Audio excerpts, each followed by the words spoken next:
So, How you doing? you're welcome. Thank you. Yeah, thank you for answering the call.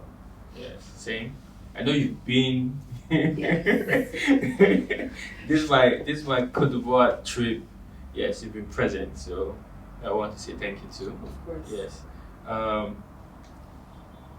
When I had these three topics to like kind of like sum the conversations I wanted to have my first time in Cote d'Ivoire, you know, one being a creative because I'm an active creative. That's how I enter society as an observer. Being a woman as an observer of society, I see that okay, that's like a body that has been abused and displaced, and how are we being responsible for that? You know, more conversation on that needs to be had. Those two conversations were amazing, nice. But this one is particular, you know.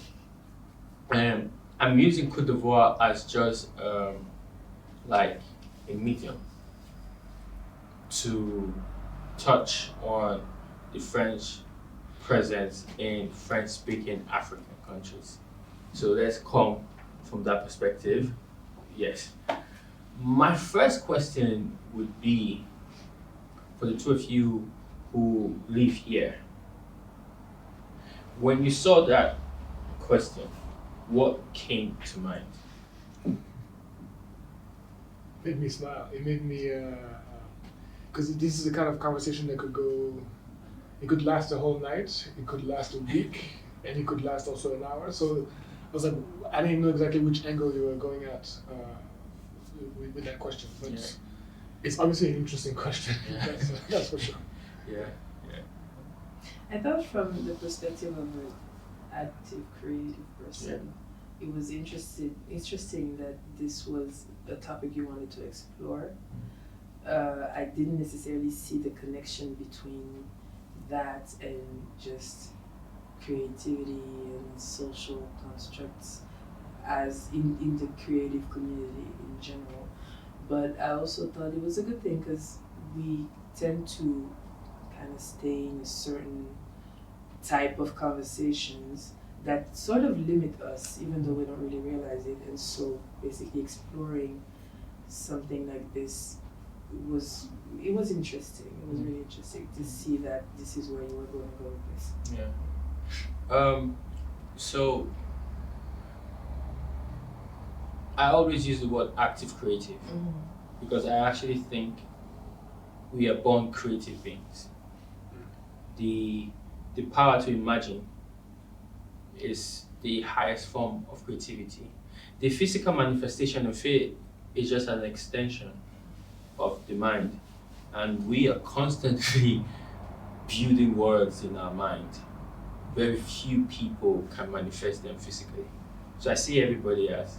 But then you have to consciously now say, I am an active creative. So I write music. I am doing everything that I can to physically manifest my thoughts, right? So a doctor can, if that's your thought, if the human body is your thought and you're doing it, you're practicalizing it. So for me, I see it from that space, and it's interesting. Yeah. So from that, I do not want to be political with the topic because I think when people say it, it's just like this is going to be politics. No. But I think they are connected because as active creatives or as we are all creatives, I think that our bodies are social manifestations of so many things. Yeah.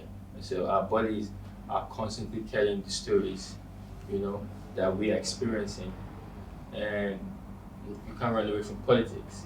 But then politics doesn't sum all that we are, right? But how we interact socially has a lot to do with how the space that we function within is constructed.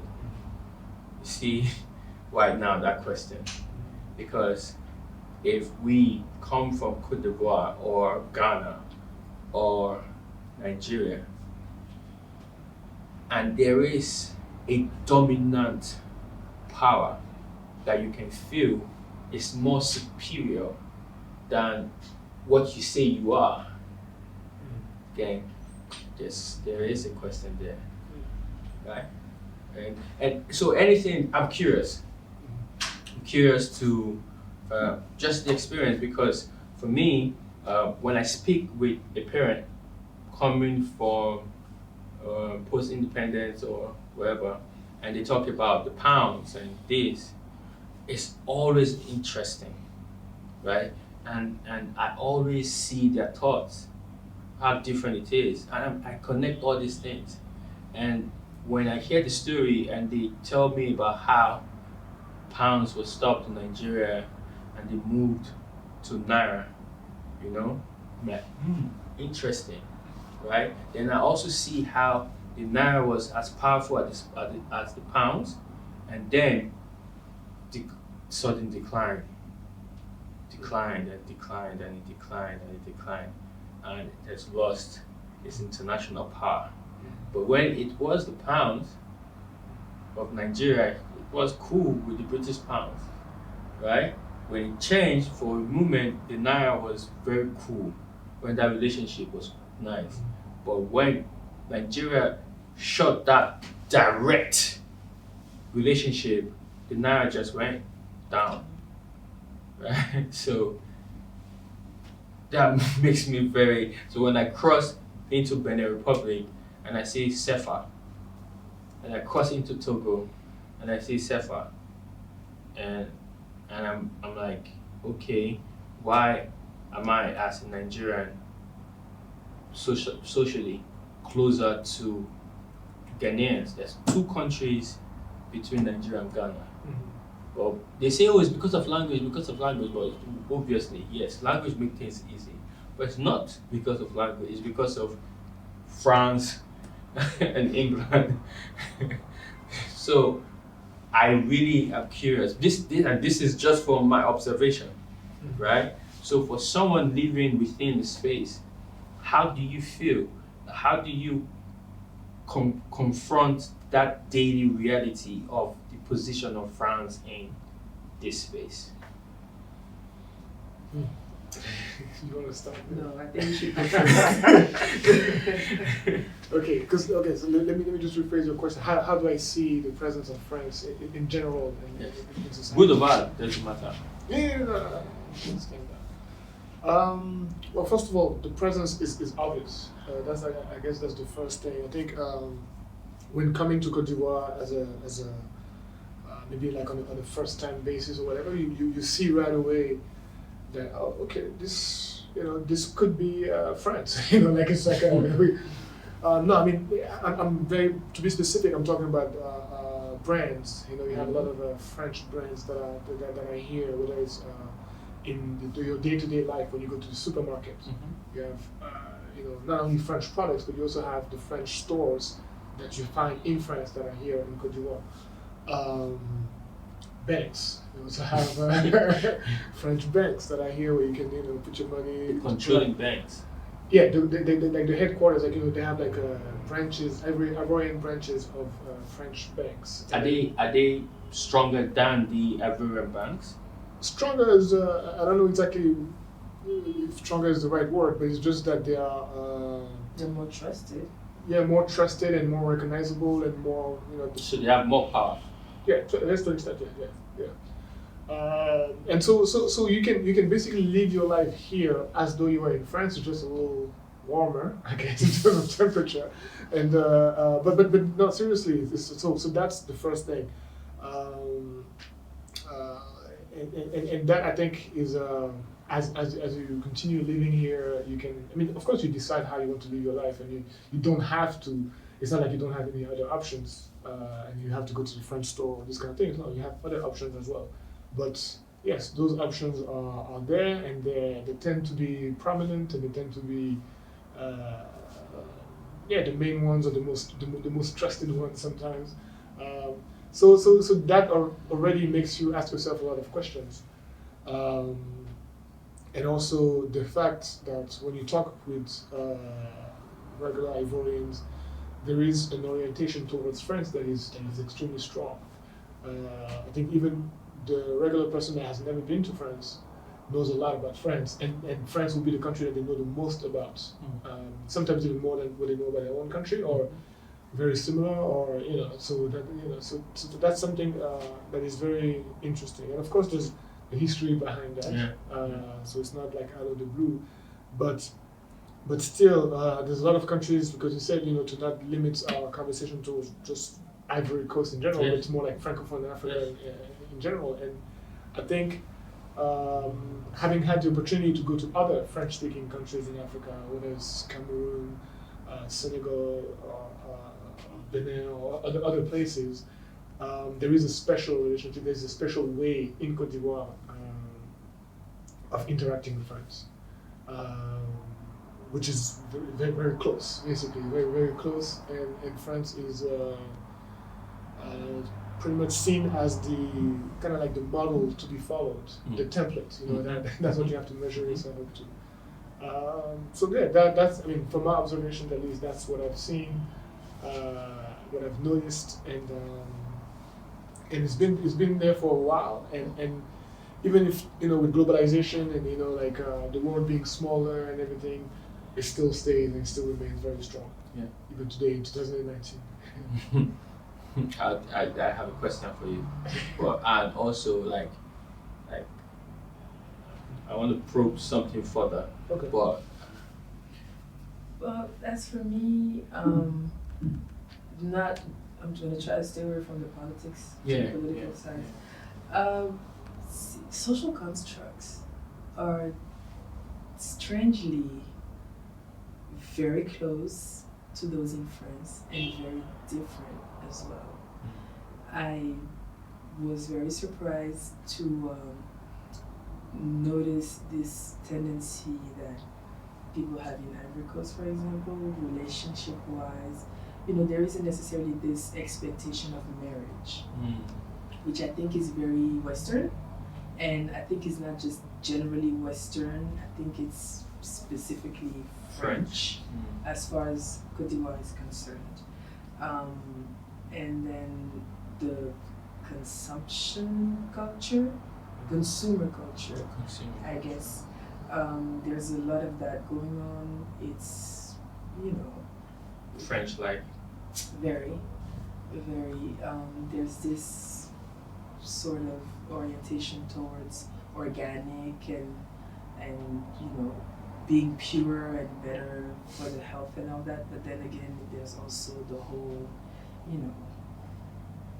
the wine thing. Cheese, foie gras, and all of this. Okay. It's very, and it's consumed at specific times around Christmas or around New Year's, and I was pretty surprised to observe that here. I have observed that in Senegal where I grew up, but it was less prominent. It was until I moved here. Here is where I was kind of taken aback by the amplitude of it. So that obviously, so what we're saying is, even if Côte d'Ivoire is our entry point, it's prominent in all the French-speaking, but there are different levels of it. Very, very different levels though, because I mean, again, I've experienced a country like Cameroon, for instance, where you don't see that in that manner, and I think it comes from again, it goes back to history. Cameroon and the way they gained independence from France is very different from the way Côte d'Ivoire got independent from France. Yeah. And so because of that, it creates some kind of a friction. Yeah, towards France. That is very clear and obvious even today. With this generation. Passive-aggressive relationship. Yeah, and also I guess an inclination from the people, like when they want to go abroad and want to even maybe like settle somewhere else, they don't look at France as the only option. They would look at other places as well. Yeah. not to say that Ivorians don't think of other places, but I mean France really It's remains the top yeah. choice. So for Cameroon, I would this not factor, but this I know. So Cameroon is not completely French speaking. True. So the south part of Cameroon used to be some part of Nigeria. Yeah. Yeah. So when you just look at that, you can actually be like, oh, okay, there's like an imbalance there. Well, I don't know. But there's that difference. Yeah, true. Yeah. But so I wanted to probe this. I don't know what we think about it. I always feel upset when they say Anglophone and Francophone, right? Because that's not what we are. That's the imposition, right? Because I think there's a difference when you say Francophone or when you say French speaking. I don't know if I don't know if there's like a mental difference for you there, because you can speak French without being it's a very good point. It's a very Yes. good point. from France. Yeah, I mean, well, anyway, francophone implies that you are not just from France, but you share. I mean, you know, there's just like there's Commonwealth for English-speaking nations, or you know, there's also the francophonie for the French-speaking countries.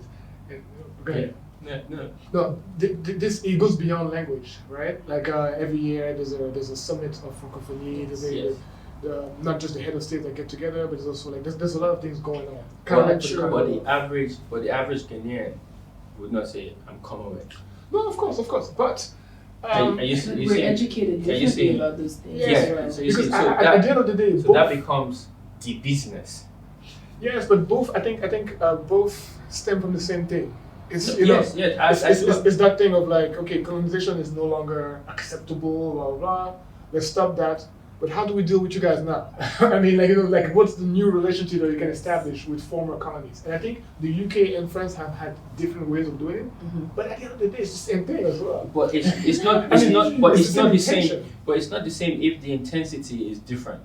True. Right. But, so like I'm saying, the reason I'm trying to probe so that we can push further is the average Ghanaian first will see himself as Ghanaian. Right.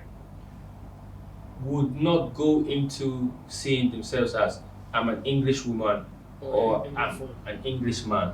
They wouldn't say that. Right. Right? Well, I don't know if you're getting that, right? Because that would keep leading, right? So they wouldn't say that. But I've seen a lot of French people, I'm not even saying educated now, or like what they call formal education, like school, or say I'm French. Like someone from Togo say I'm French. So you have seen that, or you haven't seen I've seen that. Okay. Like it's prominent. So that my question, you see that I'm saying this, the average person in Ghana or Nigeria would not say I'm English. Yeah. Well, I mean, I don't know actually if I've seen that really. People calling themselves French, you know, on this side. But I like the distinction that you made between French speaking and francophone, because francophone implies, in a way, that you're a part of this global family of which we are. Yes, but again, it's important. We are all a part of a family. Right. Well, I mean, again, French speaking and francophone. I do think there is a distinction. French speaking means that you live in a place. It could be X, Y, or Z place that has French as one of its official languages, and pretty much that's it. Yes, and you still by virtue of that you speak French, or you've learned French. You are comfortable in exchanging ideas or whatever in French, but you can also speak all kinds of language. But when you say just I'm francophone, it could mean that one. That part is there's some kind of a domination. That's what I know exactly what you meant. I'm letting you. I'll let you finish, but we do. We are. Well, culturally, politically, economically, we're still attached to France under the umbrella of France. As much as we want to deny it, if you want to give your child a fighting chance to make it into the world today, you're gonna send him to a French school. Well, okay, but like again, I think based on like, what I was just saying, for instance, again, bringing Cameroon here and other countries, there are some that would just consider themselves French speaking and not necessarily Francophone, and others that would definitely consider themselves Francophone more than just French speaking. Right. That's kind of like and I think that distinction is interesting because it talks about the level or the degree of allegiance in a way, and also because Francophonie has Francophonie, again, I was comparing it to Commonwealth, but there's a lot of money that they have budgets, to assert their ideas, their ideologies, Definitely. what it means to be Francophone, and all of these things. Definitely. And so you have people adhering to that, or not sometimes. But I'm saying like there's a lot that comes with that package of Francophonie. Yes. Like Yes. it's not innocent. It's not there's a lot going on there as well. Yeah, so I agree with you, and I agree with you. And I think these two ideas are present. Mm-hmm. So my question is, what's the way out? Because definitely this is an identity crisis. We all are going through a form of identity crisis. We all are. But now, is this more present than being Ivorian? Is this more present? Because I would say that you can go to, let's take Nigeria, right? You can go to Nigeria and you find people going away from Nigeria, right? But you find them going anywhere they can study.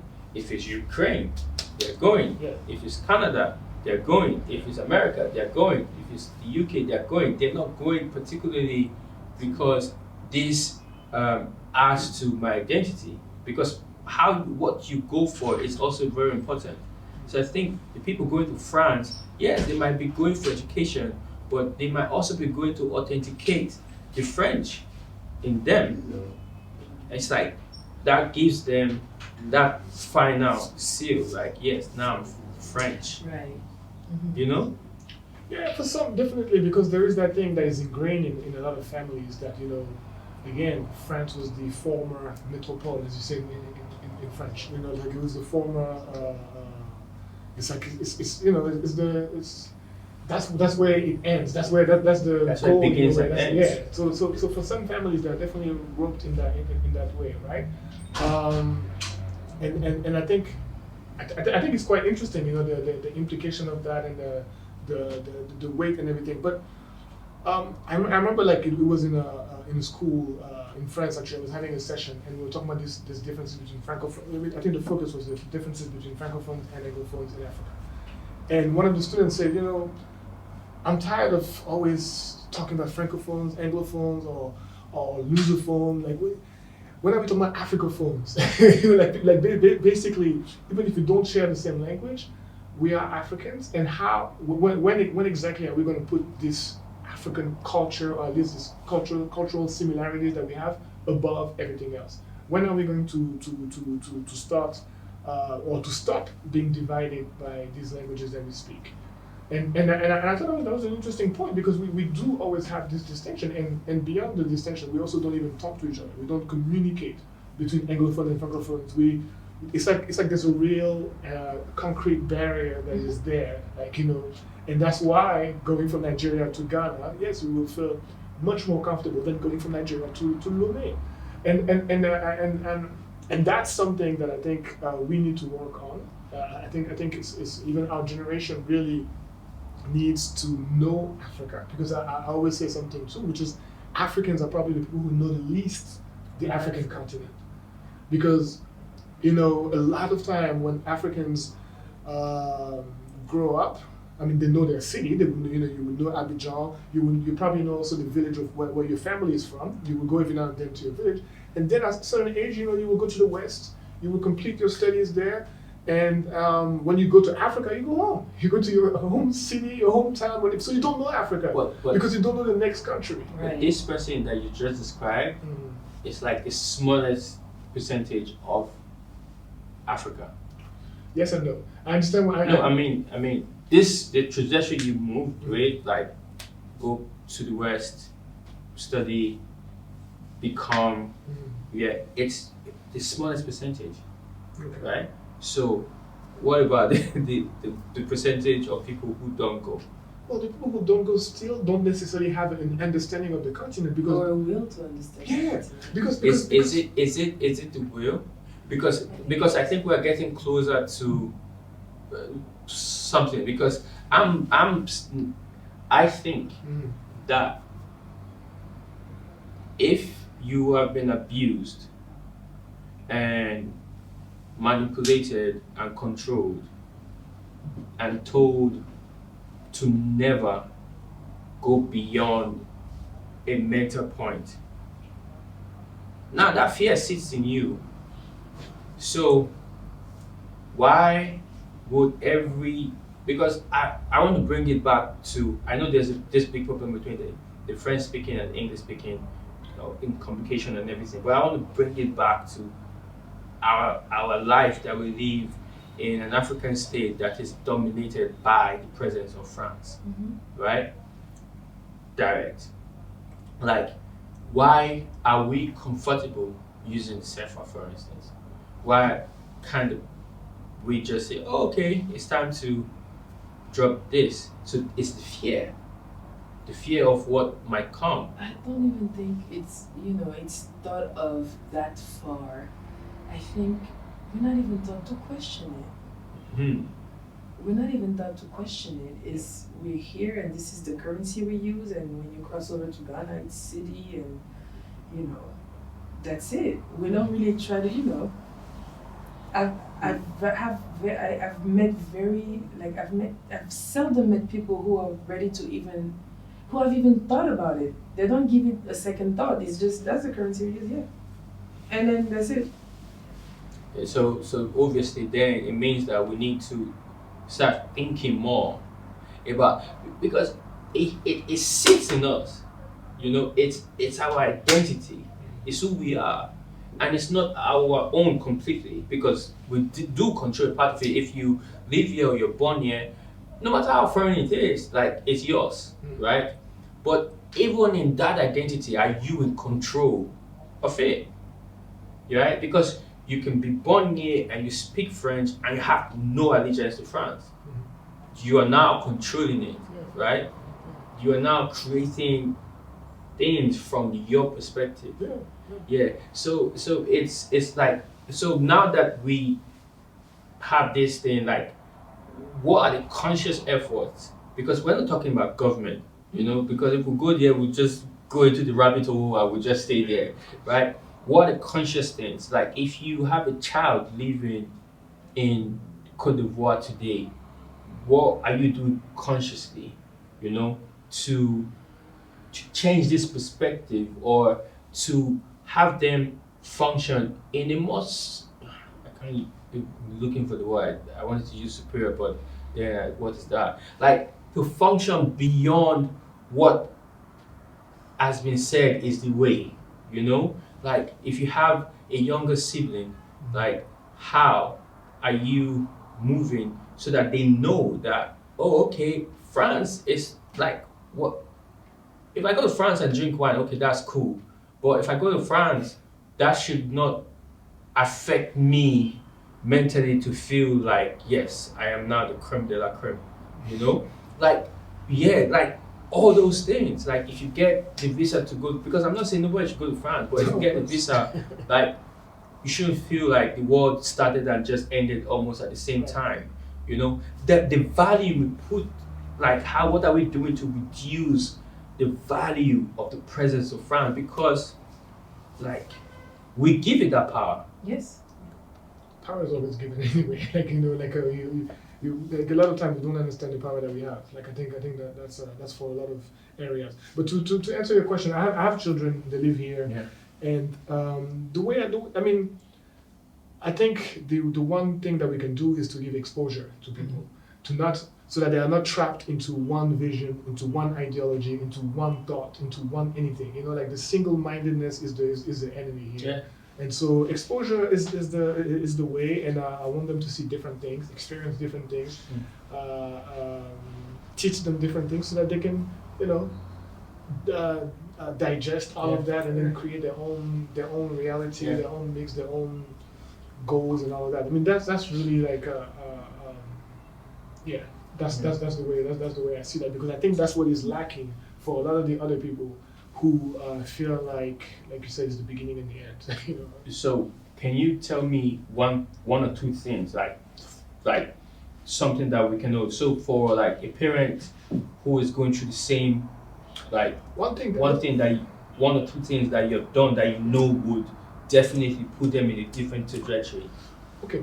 We're gonna get to another topic here, but no. But it's like one thing that I try to do is implement that thing where when there's downtime and we can travel and do something like that, we try to travel to another African country, and always like a different one as well, so that we can really broaden our spectrum.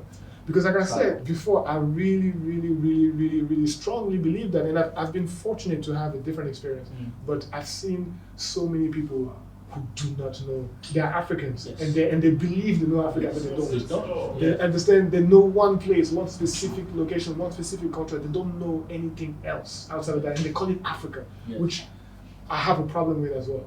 You know, the way we've been pigeonholing this continent, and we cannot always say, oh, they call us this, they think we live in. We do that ourselves. Yes. We don't need them to do it. We do it ourselves. We are the first one to do so. Oh, this is They what just showed us the way. Yeah, so we always do that. So it's systematic. Yeah. But I mean, I was going to say that we have another topic here is because it is so expensive also to travel in Africa. Exactly, I was going to come to that. It is so takes expensive. a lot of means, financial. It takes like material. Seriously, it's more expensive than it would be, and I know you probably going to cut to me and say, no, if you travel by road, you will have No. But I'm just saying, like, I would not. Okay, well, there are two things. I have something to add to it, but I would not. But it is more expensive when you want to travel in a certain way, like to travel the continent, than it is to go as far as Brazil if you want, you know, and that's crazy. Yeah. And that's literally crazy, you know. I love East Africa. I want to take my kids to East Africa. I'm thinking twice about it. I'm like, I have to organize myself. You know? So it's that's the sad reality that we have, and we have to be conscious of that, and we have to work towards like changing that, you know, because it doesn't make sense. And you know, she was talking about the will to discover Africa. I know a lot of people. If you tell them tomorrow, you know, I give you, you know, you have if you open this hand, you have a ticket to Kenya. If you open this, you have a ticket to Canada. They won't think twice. Like, you know, like, I mean, we don't know what we have on this continent. We don't know. And it's only like sometimes I also play that game with some people. I show them pictures and what do you think this is? And you know, like, you know, the fancy places that we have on this continent, they would never say it's in, like, they would never believe that it's in Africa. They always think it's in the West. No matter where, they cannot get around to it. So we have a deep problem, and we have to fix that problem. And image is one of the main ways to use to fix that problem. And we have so much work to do when it comes to that, so much. And it would benefit all of us if, as Africans, we would just travel within Africa. Yes. Because it would just boost, you know, all these economies. You know, tourism is a huge thing. So I mean, don't get me started. No. That's what. Fantastic. Like I said, I'm not going to keep, because that is like reality. That's the reality that we face. To travel the continent, it's expensive, but then we get creative, right? You can always take a trip in Cote d'Ivoire and see something new. Within the country, yes. Within Cote d'Ivoire. Yes. You can always take a trip within Cote d'Ivoire and see something new, right? So, and neighboring, right? So the thing is that the effort, because we definitely are speaking from a point of privilege, like you said, right? So we're looking at the average person who can just up and go, right? So it means if you take your child to a village somewhere where even if they're speaking French, the president's like, oh, this is not France. It's like, their image is powerful, you know, and that's it. But for me, I think we have been programmed, and I'm not even running away from the fact that even the English-speaking countries, we've been programmed to think a certain way, right? But like going back to what you said, how you eject, so how you got independence matters also, right? Yeah. So So the programming is where I put my attention to the visual and audio visual programming. This is why I'm interested in this kind of documentary formats, right?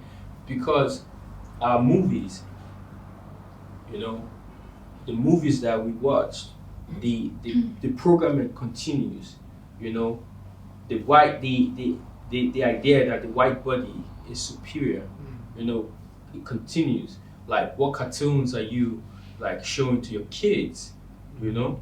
Yeah, are you as a parent taking the pain and time to go online and look for maybe cartoons only created in the continent, you see, to download it and put it on repeat for your kids, you know? So like all this, are you going through the pain to look for books created specifically, because now we have the power, right? So are you conscious of like, okay, I'll make sure that the books that we buy will first be black, African black before any other thing, you know? These are the indirect and direct ways, you see? Yeah, no, I mean, and that's what I mean. I'm fortunate to have a wife that is also like very, you know, they're on the same page basically, and so she does most of that work because it does take a lot of work. It obviously is more difficult and more time consuming than just, you know, putting on Cartoon Network and you know, whatever comes in, you know.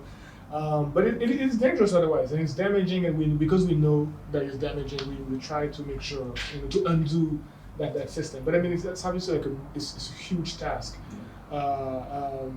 It's a huge task. I mean, granted though, we are living in a time period where things are actually getting easier. We have internet, so you know we have access to things that we didn't have access to before, and you can, you know, you are working with a bigger pool than you were in the past. So I mean, we are fortunate in that sense. It comes with more danger. Yeah, no, definitely. What I'm saying, it's sort of like curating and finding stuff. Like, you know, you can find like a cartoon from Brazil. I mean, then it gets to like language also again. But I mean, but you have more tools. But it's definitely something that we attempt to do and rectify for the younger ones. So going back to a sibling, a co-worker, a friend, like, what do you think, even a woman, you know, all of these things, what do you think that you're doing, like, consciously to make people see that these narratives have to be expanded?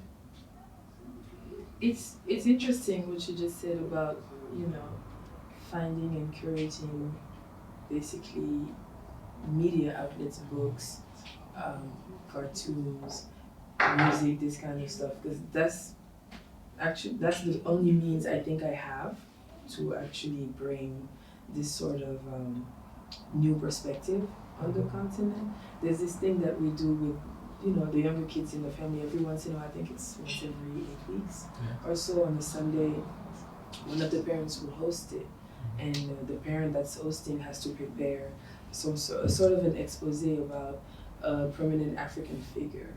That's not necessarily from your country. Yeah. You know, that's from another country. It could be someone famous. It could be a country that's been through an interesting history. It could be, you know, a musician. It could be anything. And so we do that. That makes us do the work, actually go through the motions of having that reflex of, okay, I'm going to find out information about my continent and cultures that are similar to mine, although different. And then also it kind of makes you go through this exercise of how you deliver it to make sure that you have to keep it interesting. It's children. You also have to keep it informative. You have to make sure what kind of information you give, you know, and it's interesting to go through and to deliver. They're of course not always listening, not always interested, but at least I think the older they get, I can see that they're not necessarily always turning to Western forms of entertainment or Western forms of culture, or maybe not forms, but content. The content that they look for isn't necessarily Western oriented or French oriented, and it's really nice to see. You know, there's those moments that you're like, huh, so I guess it kind of it made an impact. It works. And it's difficult to attract other parents and their children into it, but sometimes it doesn't have to be you going through all of this. One of the mothers one day didn't feel like doing the whole work, so she just showed the Netflix movie. I think it's called The Boy Who Harnessed the Wind. It was one of those things, and she actually asked me. She was like, "I want to show a movie. I don't want to go through all this. So what can I do?" So I gave her a list. And wonderful. I mean, like with the tool that she had. I mean, like she went on Netflix, but she didn't show the typical thing on Netflix. Exactly. She was like, "What can I show?" I was like, there's that movie. There's the Queen of Catway, the little girl with the chess player, the chess champion. Yeah. You can show something like this. Please don't go showing Pretty Little Liars or something. That's just weird, like And we just, I guess, try. It's not always easy. It's hard work. It is, and it's not always something you feel like doing all the time. No. But you have to. You have to. I think it's our duty at this point. We, as the more conscious generation, and as the generation that has the most access to information ever, historical information, current information, as far as geographically, we're the generation that has the most access to it. And it's our duty to make good use of it and to teach the younger generations how to make good use of it. And there's so many layers. Content comes with so many layers, so many ways of understanding the content. I mean, something like the Boy Who Harnessed the Wind, you can talk about so many things there, And even just like you're discovering a new country, Malawi, that most people don't know about. It doesn't even exist. Like you say Malawi in the street today, let's do a poll. I mean, they only think it's food or music. Yes. So, you can go through a lot of things that your children are going to learn, understand, and be curious about. At the end of the day, we want to keep them curious. Exactly. And about the right things. About the right things. Because those tools, they can go everybody now, technology has made it so simple and everything, but it's true that it can go on the wrong side. So it's then it means that we do acknowledge the power of programming. Definitely. And because when I walk into Alliance Française anywhere, but I'll take the Alliance Française in Ghana per se, right? When I walk in there and I see the way it functions, I'll be like, wow. And when I do my research and I see the way it functions in other countries, I'm like, wow. When I take British Council, for instance, that this is no one is better than the other. Right. But I see that, British Council might send a black director. When you walk into British Council, you might see more black people. And you might be like, this is a black space. Black is comfortable here. But when you walk into Alliance Française, you see the authority and you see that this space makes white people comfortable, right? So it's like, then you look at the history and you see that, they don't send black directors, right? Then that's a question, right? Right. You see, because there are black people in France who are willing to come work for Alliance Française in Ghana or in Senegal or elsewhere. Yes, and they will make the entry point for the Ivorian here easier and relatable. But they keep sending white directors. I think it's on purpose. Yeah, that's what I'm saying. I think even if you look at the wording, today they have this whole CDAO thing, this community of West Africa. They try to word it differently. It's kind of impersonal, I say. But then when you look at former British colonies, they call it Commonwealth. Commonwealth. I don't know how true it is in fact, but even just the wording, there's this attempt to kind of, make our interest common and bring us together. Though it's not, but at least that's an entry point. There's this attempt to at least make it sound that way and maybe you're gonna have one. Even just the fact that this effort was made to try and make it sound better, I think it tells you something, contrary to just former French colonies where we're just gonna talk about where you're located, Afrique du West, and that's it. It's I think it's very interesting to look at even just the way there isn't a common currency for former British colonies. Right. I'm not sure whether or not there was an attempt, but it doesn't work that way. There's a different Common currency. Right. So a lot of the English-speaking countries who were colonized by Britain used to use pounds. Right. They transitioned into their own currencies. Yes. Right. So you made a statement. It's a former. So this goes back. France in Cote d'Ivoire, which is France in the present, or in French-speaking countries in Africa. Is it truly formal? No, of course I say former because that's the term that makes everyone comfortable nowadays. Because you can't say, "Oh, we're a colony." Yeah. It's gonna be like, "What is this girl thinking? What's going on?" Yeah. No, we still are in a lot of ways, and you can't but it's not even acceptable to say it. I mean, even about the currency we use, didn't they jail this guy for burning a bill? It's kind of insane what we have to go through. We have to jump through all these hoops to just make sure you don't cross that line into ending up on the list that they're going to start surveilling your phone and stuff, because it's kind of like this mafia that they have and that they're trying to keep this thing going on. Do the French-speaking countries still pay directly to France?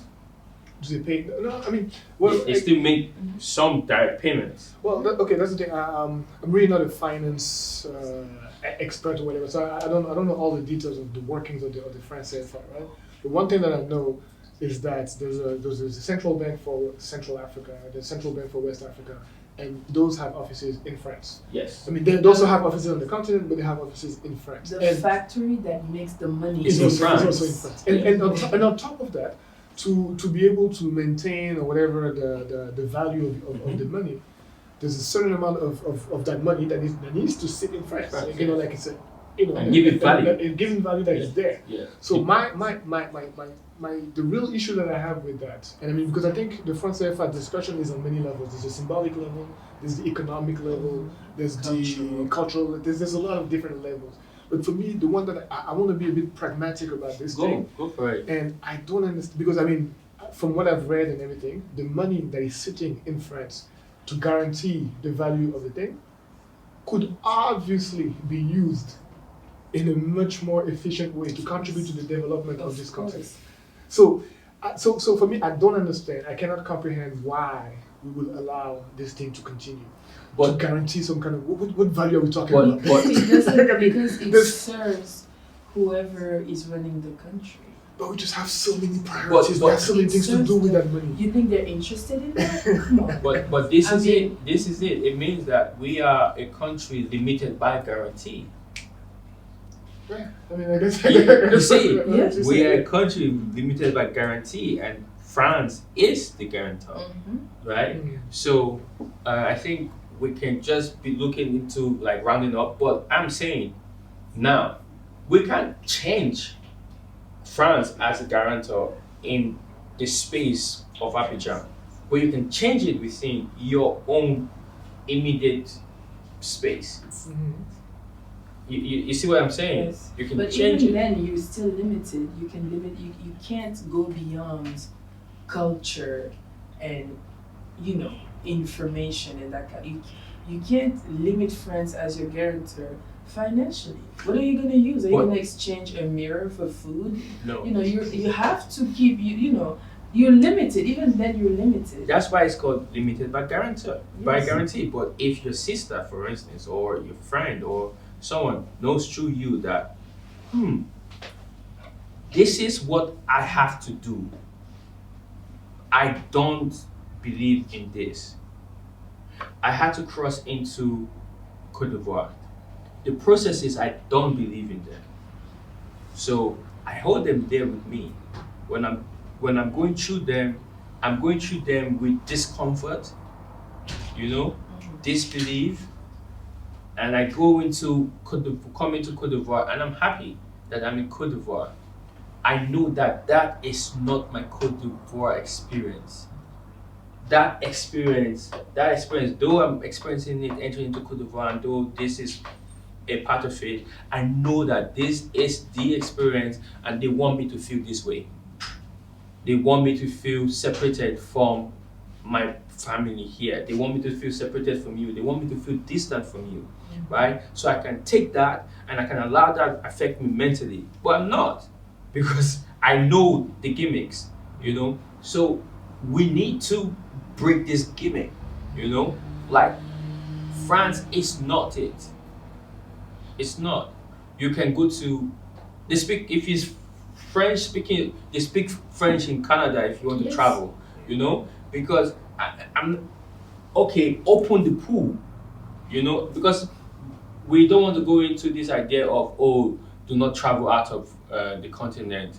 No, open the pool, make Canada as important as France, America as important as France, Germany, as important Kenya. as I'm France. even coming there, China, because we're looking at, you want to go across the Atlantic, okay, make China, make India, make all of these places. But then when you do that, you realize that is no longer home. Mm-hmm. You are now forced to focus on, okay, what is home? Home now becomes Cote d'Ivoire. Home now becomes Senegal. Home now becomes South Africa.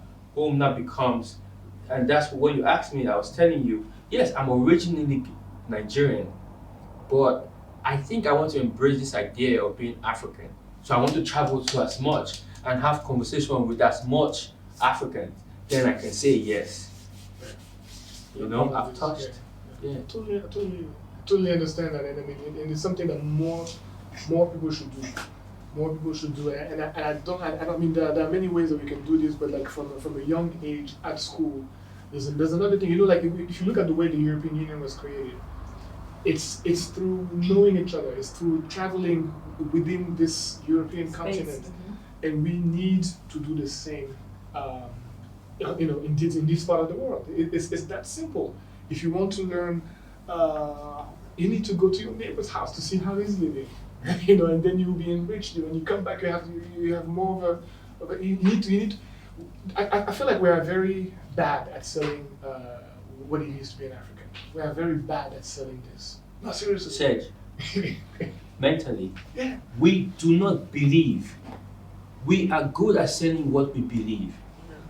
We do not believe that the continent is as powerful as we say. We have the best mineral resources, we have the best this, we have the best that. But do you believe? You see, we do not believe because we taught that. Externally, we have been programmed and forced. Because if you say teaching, then there is this small freedom there. But we have been programmed and forced to think and believe that is the superior. Yes. Even when you say go to your neighbor's house to see how it's going, now there's a lot of people who are going to go, even younger people, teenagers, travel to Senegal, to Mali and come back. Oh, those countries are so poor. We're doing so much better than them. Yeah. You're 12. What do you mean? That's the takeaway. Yeah, it's like we live better than they do. Yeah. Oh, the weather is nicer here. It's always this comparison thing because we are taught that. Yeah. Divide and conquer. Yeah, you get back to that as well. Yeah, divide and conquer. So just like rounding up. One of the things I do with my friends, if they visit another country, ask them about the food. Yes. Because I think the food is one of the strongest entry points. Mm-hmm. Like, how was the food? Oh, the food wasn't nice. Oh, this. I'm like, but I'm not saying compare the food to what you are used to. Yes. I'm saying, how was the food? Just how was it? Describe it. You see? Mm-hmm. Don't just say, oh, I didn't like it. No, but describe it for me. The taste, the feeling it gave you. the similarities. Don't tell me, oh, it didn't have salt. No. If you added salt, think about it, how that would taste. Are you seeing it? You're creative now. So that's one of the things I do, right? And one of the things I do not do is use women to describe a country. I do not go and be like, oh, the women are so beautiful. Oh, I see what you say. Okay. Right? Yeah, because that's also programming. Yeah. You know, that's the first thing my male friends will ask me. So how do the women? Like, No, it's true. It's true. So, something that people say a lot. It's true. It's people that is used. I'm trying to think, do women do that? That's a good question. What? You know. What? I I can't. a lot of women Men around do me that all travel the a time. lot. I travel, you know, I'm a moderate traveler compared to a lot of people around me. And no, that's never been a point that we just come to. So maybe that's very prominent with toxic masculinity. Yeah. But that's a strong conversation that comes to me whenever.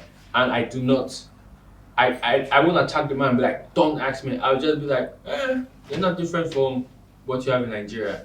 Okay. Right? But then if you now start asking me specifically, are they like this? I'll be like, well, you can find a tall woman in Ghana and you can find a short woman in Ghana. Right? But I know what they're asking me. Right. It's true. But for me, I'm indirectly, constantly conscious of the teaching opportunity, the learning opportunity, the guiding opportunity. Always. So that's two things that I do. So maybe you want to share another one, and maybe you want to share another one, so that the audience can maybe learn. You know, are you thinking? No, I'm trying to think. I guess something that keeps coming back up is behavior. You know, they'll ask, oh, so how are people? When I go back to saying that, oh, so how are Ivorian people? Not men or women. How are Ivorian people? I wasn't so. You know, they're very like that, trying to go and always on the go, always ready to go. Very speed, like very, you know, kind of hype. Mm. You know, that's something I would notice. And when I say this, a lot of times, you know, even to Ivorians, there's this response of, oh, what do you mean? You're trying to say that, you know, we can't keep cool. No, it's not a judgment of value or anything like that. It's just my impression as I got it. I'm not judging you. This is my experience of you. But that's a good insight. So I have one last question. Mm-hmm. But let's not like put too much time in the answer. Just I'll ask a question. Mm-hmm. Anything that comes to mind, just say it, right? So as I've been here, I've been forcing myself to say Cote d'Ivoire, Yes. right? But I don't know what, like I would say Nigerians, right? But I don't know what to do with Cote d'Ivoire, right? I see what Right? But I think that's the way I would want to call this country, not Ivory Coast, right? Mm. But my question now would be, which do you think is the better name, mentally, psychologically, spiritually, educationally? You see? Yeah. I think the weird thing is that immediately had, you know, an answer that came to my mind. We should do what Sankara did with Burkina Faso. Don't stick to whatever name the colonizer gave you. Come up with your own. I think that's a start. That's the first step. Think about what you want to be called instead of just going with whatever you were called. Because it's not what you're called, it's what you answer to. As long as you answer to Cote d'Ivoire or Ivory Coast, that's all you're going to be. But how do you identify yourself to call you, for people to call you? So who created Ivory Coast and who created Cote d'Ivoire? Well, Cote d'Ivoire is just a translation of Ivory Coast, and that comes from the colonizer. So that's what they found here. They found ivory, and there was a coast. Boom. And they've done that all around. Yes. So what name would you? No, I don't think it's my place. Yeah, me neither. But I like her answer in terms of you don't answer to what you're called, but what you want to be called. So that's very important. And I think, like for instance, in South Africa, they're renaming a lot of their cities. Like from Pretoria became Tshwane. Like a lot of cities like that. And I think it's extremely important. Like in India, how Bombay became Mumbai. I mean, you need to, because this is something that we don't do enough.